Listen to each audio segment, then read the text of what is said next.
insurance. You will hear a woman asking a sales assistant about insurance policies.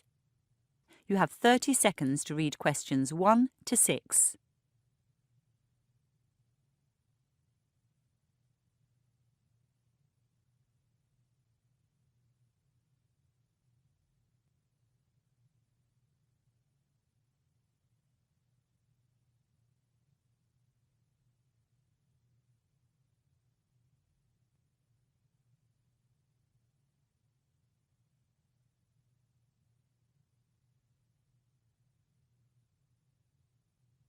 Good morning.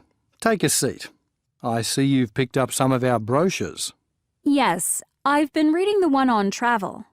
Would the travel insurance be for you or for your family as well? Just for me. So, individual. That's right. Are you looking for a basic or a comprehensive policy? To be honest, I've had basic in the past, but it didn't pay out very much. That's often true. With our company, you can be insured for different amounts. For instance, in Section 1, Baggage and Personal Effects, you can be insured for all 5 subsections or for as few as 2. I think I'd like insurance for all 5 since I'm going to some unsafe places. Wise decision. By the way, can a camera be counted as a single item, or must it be included in cameras and portable electronic equipment? If you have an expensive camera, you can nominate it as a single item. Our maximum payout is $1,500. Occasionally, people have their camera and computer stolen together. If insurance is only taken out on subsection 2, this may not cover the replacement of both things. That's what happened with my previous policy. However, in that one, there was a higher limit for lost or stolen money. Yours is only $700. These days, with credit cards, people don't carry much cash, so we've set the limit accordingly. Still, we pay out well for documents. Indeed. In the disrupted travel section, reasonable costs is written for a missed connection or an early return instead of an amount of money. What exactly are reasonable costs? Put it this way. If you miss your flight due to poor weather that is verifiable, we pay $300 per day of lost time. If you arrive at check-in as the aircraft is leaving because you overslept, we still pay out, but only $100 a day. We rely on information from the airline to determine this. Before you listen to the rest of the conversation, you have 30 seconds to read questions 7 to 10.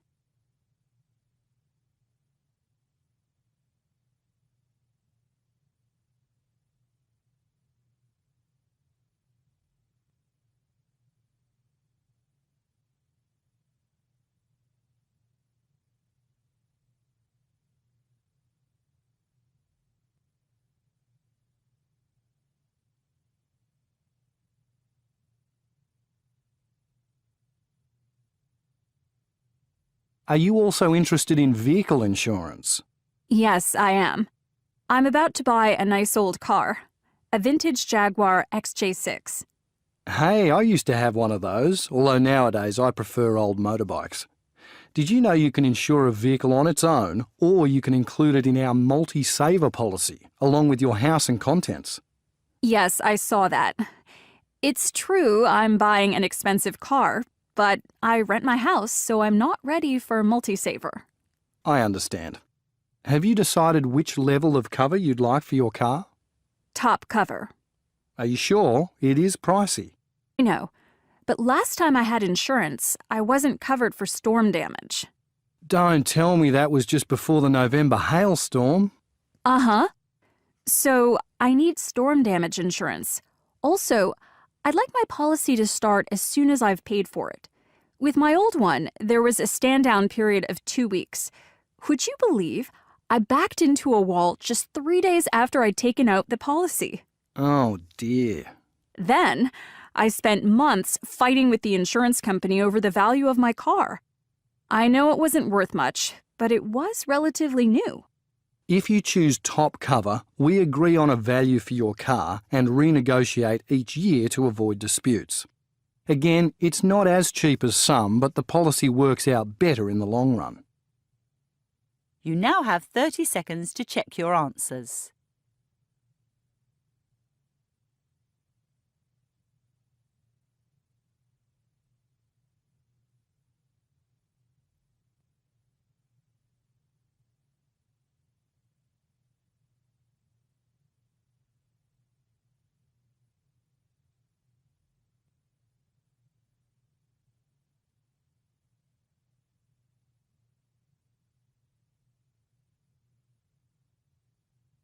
That is the end of Section 1. Section 2. Touring Devonport on a Segway. You will hear a guide giving information on how to ride a Segway and on places to see in Devonport. Before you listen, you have 30 seconds to read questions 11 to 16.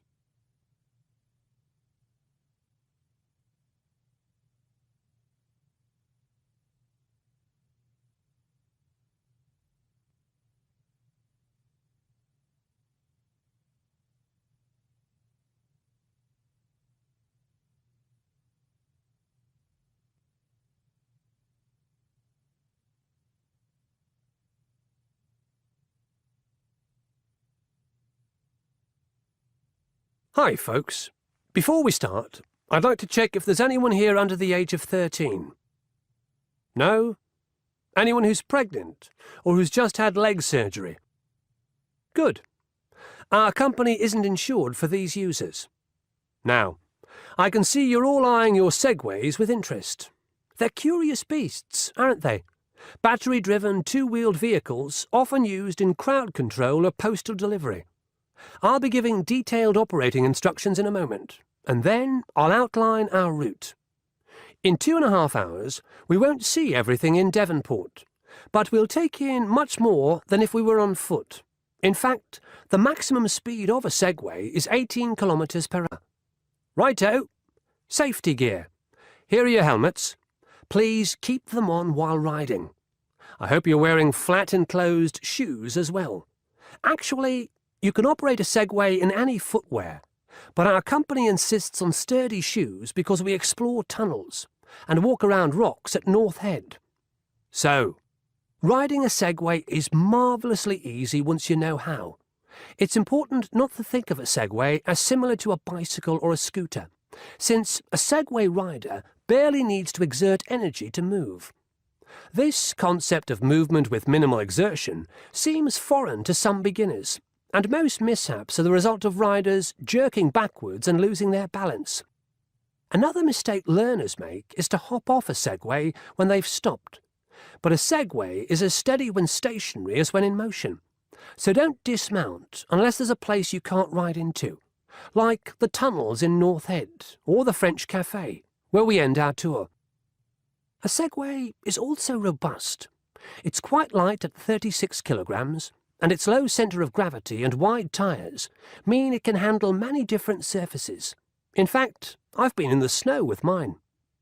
However, a Segway does have a delicate internal mechanism.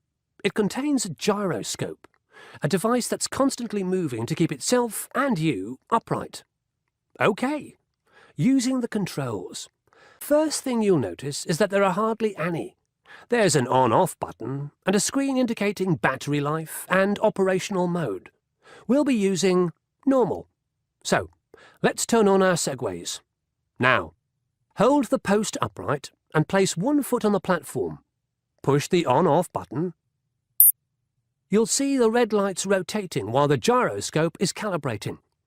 When the lights turn green, release the kickstand and place both feet on the platform. Now, lean forward slowly and the machine will start. Lean further forward and it will speed up.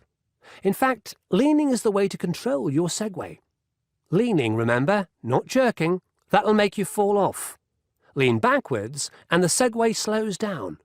Keep leaning backwards and it stops. Twist the left handle to go left, twist the right to go right. Simple. With the internal gyroscope constantly monitoring your centre of gravity and adjusting the post accordingly, you'll always keep your balance. Before you listen to the rest of the talk, you have 30 seconds to read questions 17 to 20.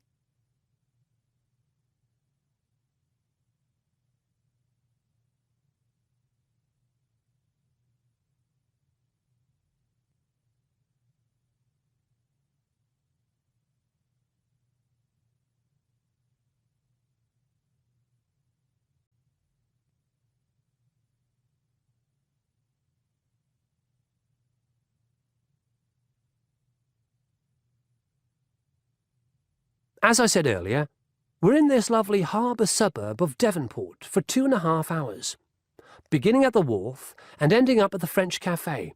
On the way, we'll pass a yacht club, quite a famous club in fact, and a church and graveyard that are the oldest in this part of the city. We'll also climb 2 volcanoes. The first volcano has remains from pre-European settlement in the form of storage pits and terraces, but there are no buildings left. The second volcano, called North Head, has a museum at its base and some disused tunnels. The museum is devoted to naval history, but I'm afraid we won't have time to visit. Where do we go next? Oh yes, the rocks below North Head. The rocks below North Head lead to Cheltenham Beach. We'll leave our segways above the rocks while we explore. It's too cold to swim at this time of year, but people do in summer. Throughout our tour, I'll be guiding you on your Segway adventure and recounting some amazing tales of this historic suburb. You now have 30 seconds to check your answers.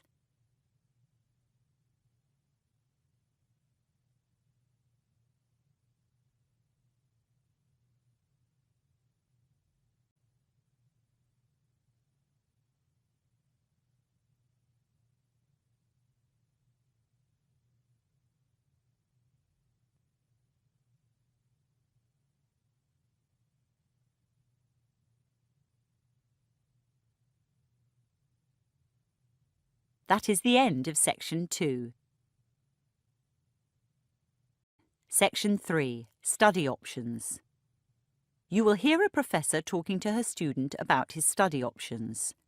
Before you listen, you have 30 seconds to read questions 21 to 24.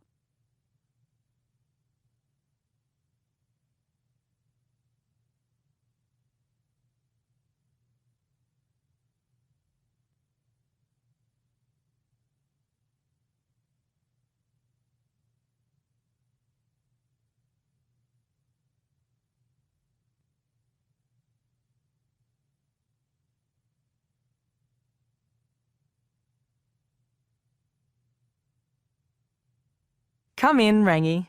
Thank you, Professor Anderson. I've been meaning to contact you, but I just got back last night. Where have you been? Conferences in Massachusetts and New York. For physics? Yes.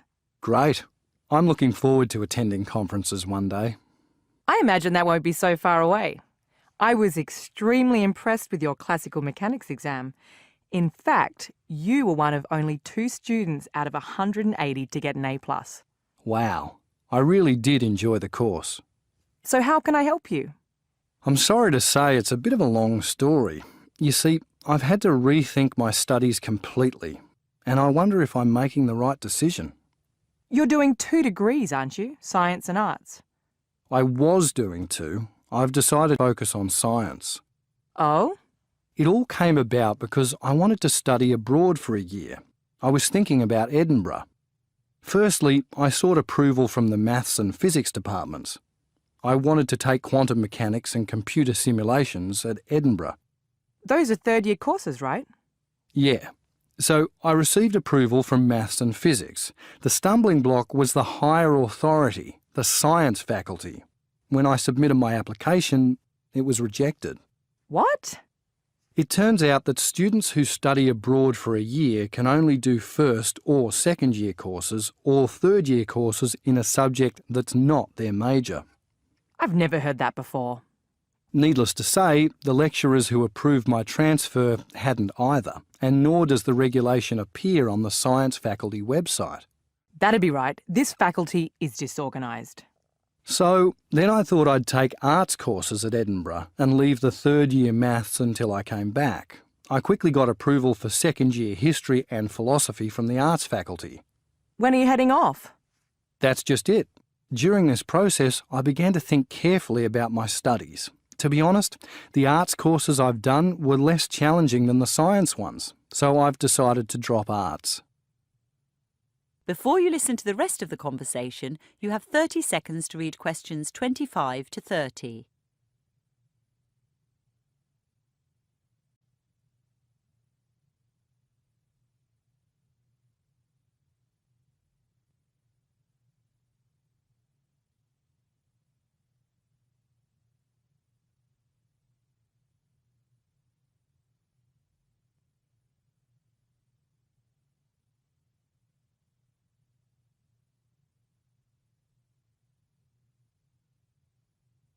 Where do I figure in all this?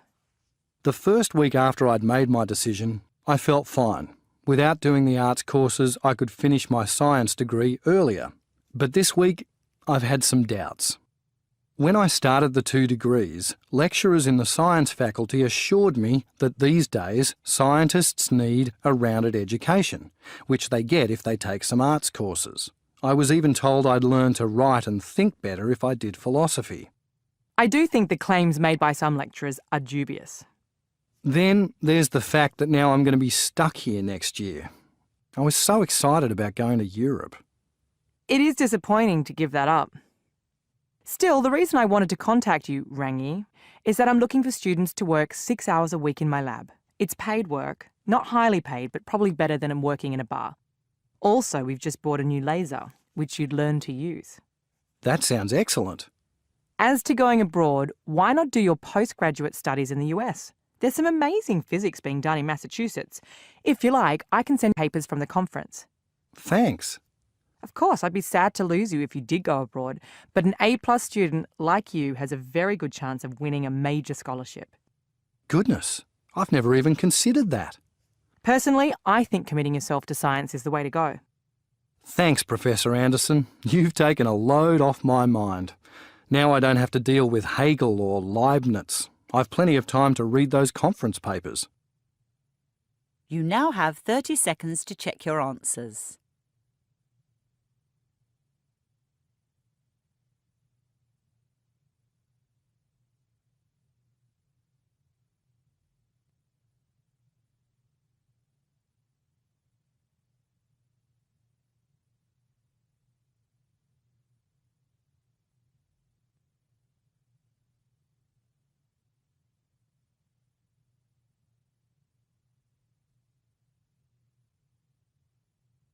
That is the end of Section 3. Section 4. The Ugly Fruit Movement. You will hear a lecture on the ugly fruit movement as an effort to prevent food wastage. Before you listen, you have 45 seconds to read questions 31 to 40.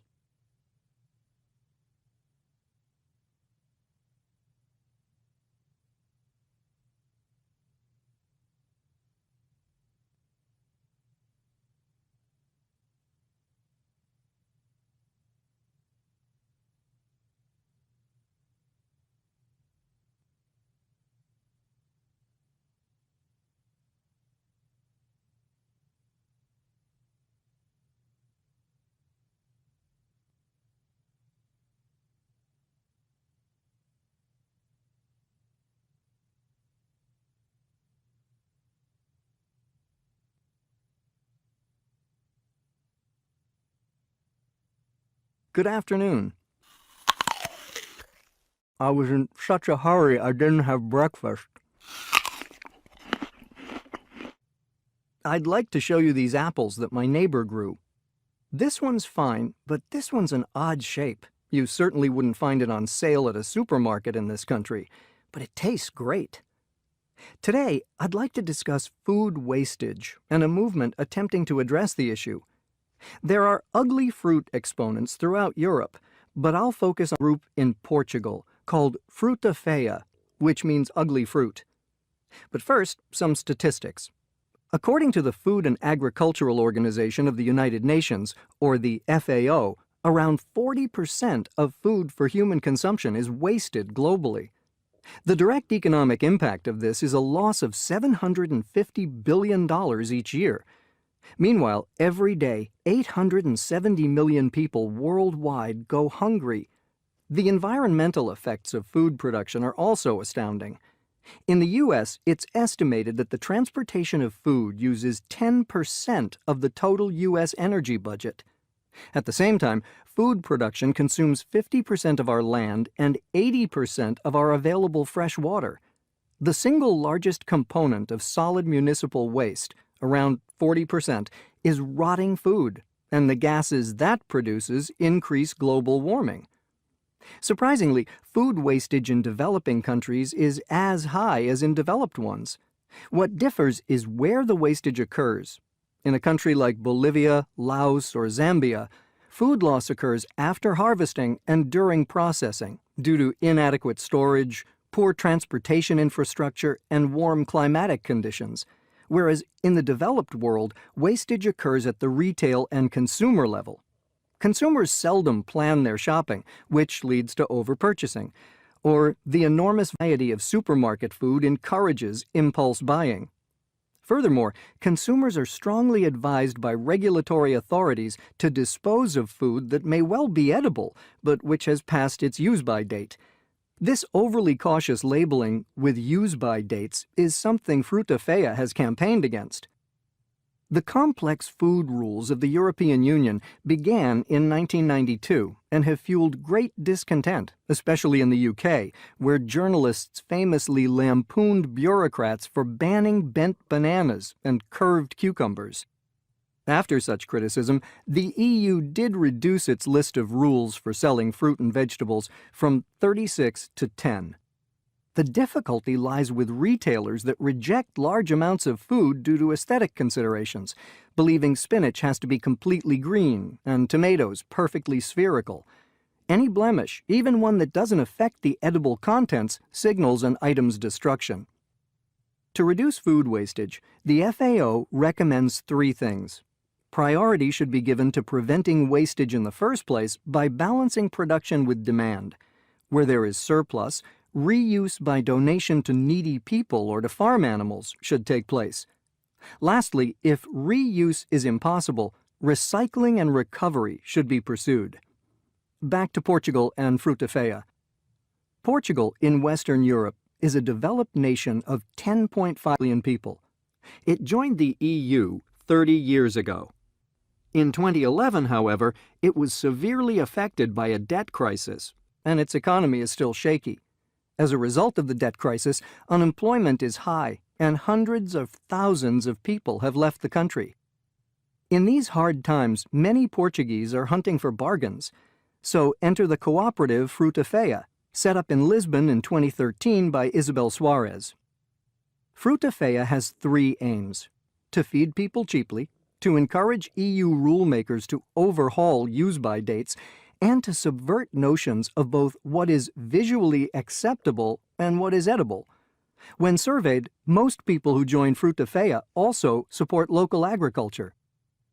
Isabel Soares estimates that 1/3 of Portugal's farm produce is thrown out due to artificial standards set by supermarkets.